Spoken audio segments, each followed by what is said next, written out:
नमस्कार। इतिहास के पन्नों को हम अक्सर सिर्फ पढ़ते हैं, है ना? लेकिन आज की इस खास चर्चा में हम इतिहास को सिर्फ पढ़ेंगे नहीं, उसे महसूस करेंगे। आइए कुछ पल के लिए आंखें बंद करते हैं और सीधे 10 मई 1857 की उस अंधेरी रात में चलते हैं। जगह है मेरठ। जरा सोचिए, चारों तरफ अफरा तफरी मची है, बंदूकों की कान फोड़ू आवाजें गूंज रही हैं और हवा में धुएं और बारूद की वो तीखी गंध है। ये कोई आम कहानी नहीं है। ये 1857 के उस महासंग्राम की धधकती हुई ज्वाला है, जिसने रातों रात पूरे ब्रिटिश साम्राज्य की नींव को हिलाकर रख दिया था। तो चलिए इस ऐतिहासिक सफर की शुरुआत करते हैं। अब जरा इस टाइमलाइन पर नजर डालिए। ये कोई आम घटनाक्रम नहीं है, बल्कि ये दिखाता है कि बगावत की ये आग आखिर कितनी तेजी से फैली। दोपहर के वक्त मेरठ छावनी में जो एक छोटी सी चिंगारी भड़की थी ना, उसने देखते ही देखते एक भयंकर रूप ले लिया।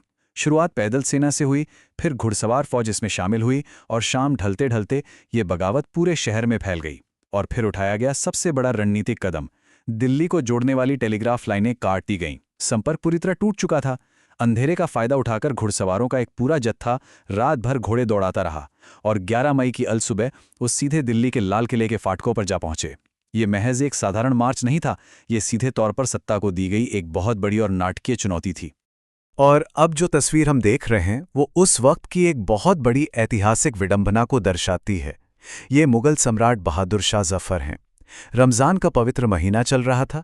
11 मई की सुबह सम्राट अपना शहरी यानी सुबह का भोजन कर ही रहे थे कि अचानक लाल किले के दरवाजे पर भारी शोर शराबा होने लगा।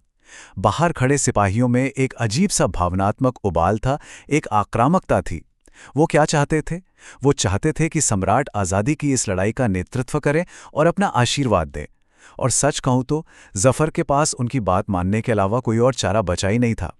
जरा सोचिए, एक अनिच्छुक नेता जिसे सिपाहियों के भारी दबाव में रातों रात ब्रिटिश राज के खिलाफ इस महाविद्रोह का सबसे बड़ा और वैध चेहरा बनना पड़ा। अब यहाँ एक बहुत ही लाजमी सा सवाल उठता है, आखिर सिपाहियों के मन में इतना आक्रोश, इतना गुस्सा आया कहाँ से? ऐसा क्या हो गया था कि हमेशा इतने अनुशासित माने जाने वाले सैनिक इस कदर भड़क उठे? चलिए इस कहानी को थोड़ा सा पीछे ले चलते हैं। बात सिर्फ हथियारों की या कम वेतन की नहीं थी। इसके तार बहुत गहरे जुड़े हुए थे, सांस्कृतिक और भावनात्मक चीजों से। कुछ ऐसा हुआ था जिसने सैनिकों के भरोसे को पूरी तरह से चकनाचूर कर दिया था और इसी ने जन्म दिया इस विस्फोटक गुस्से को। वो गुस्सा कैसे पनपा, ये इन दो खौफनाक अफवाहों को देखकर बिल्कुल साफ हो जाता है। एक तरफ जिक्र था एनफील्ड राइफल के उन नए कारतूसों का जिन्हें इस्तेमाल करने से पहले मुंह से छीलना पड़ता था, और अफवाह ये उड़ी कि इनमें गाय और सूअर की चर्बी का इस्तेमाल किया गया है। ये कोई छोटी मोटी अफवाह नहीं थी। सैनिकों को लगा कि उनका धर्म ही नष्ट हो जाएगा। ये उनके अस्तित्व पर सीधा वार था। और दूसरी तरफ एक और भयानक अफवाह आग में घी का काम कर रही थी। लोगों में ये बात फैल गई कि बाजार में बिकने वाले आटे में गाय और सूअर की हड्डियों का चूरा मिलाया गया है। डर का आलम यह था कि लोग बाजार के आटे को हाथ तक नहीं लगा रहे थे। ब्रिटिश अधिकारियों ने लाख सफाई दी, बहुत आश्वस्त करने की कोशिश की, लेकिन जाहिर सी बात है, जब बात धर्म और वजूद पर आ जाए तो कोई सफाई काम नहीं आती। इस एक डर ने पूरे उत्तर भारत में अविश्वास की ऐसी गहरी खाई खोद दी जिसे पाटना अब नामुमकिन था। देह से जान जा चुकी थी। ये महज कुछ शब्द नहीं है, ये अवध के लोगों की चीख थी, उनका दर्द था।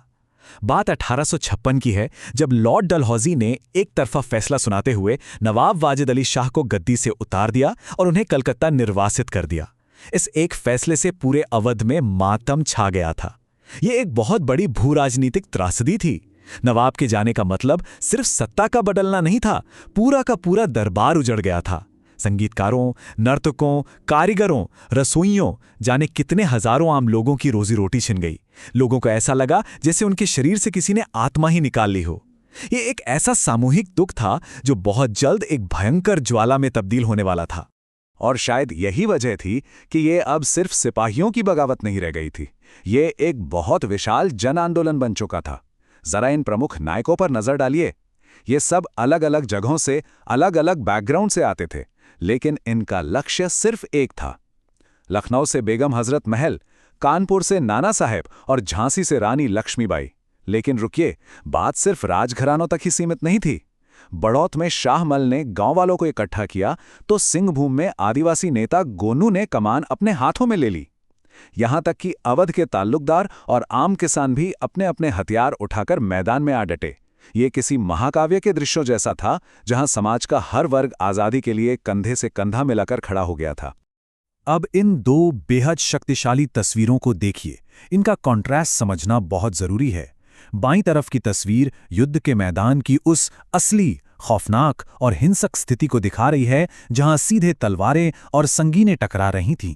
चारों तरफ सिर्फ धुआं, आग और चीख पुकार। और अब दाईं ओर देखिए, ये सिर्फ टूटी हुई इमारतों का मलबा नहीं है। विद्रोहियों ने बहुत ही सोच समझकर सरकारी दफ्तरों, जेलों, रिकॉर्ड रूम और खजानों को अपना निशाना बनाया था। ऐसा क्यों? क्योंकि ये सारी इमारतें ब्रिटिश दमन, उनके क्रूर कर नियमों और अन्याय की जीती जागती प्रतीक थीं। उन सरकारी रिकॉर्ड्स को जलाना इस बात का खुला ऐलान था कि अब उन पर अंग्रेजों का कोई कर्ज या कानून लागू नहीं होता।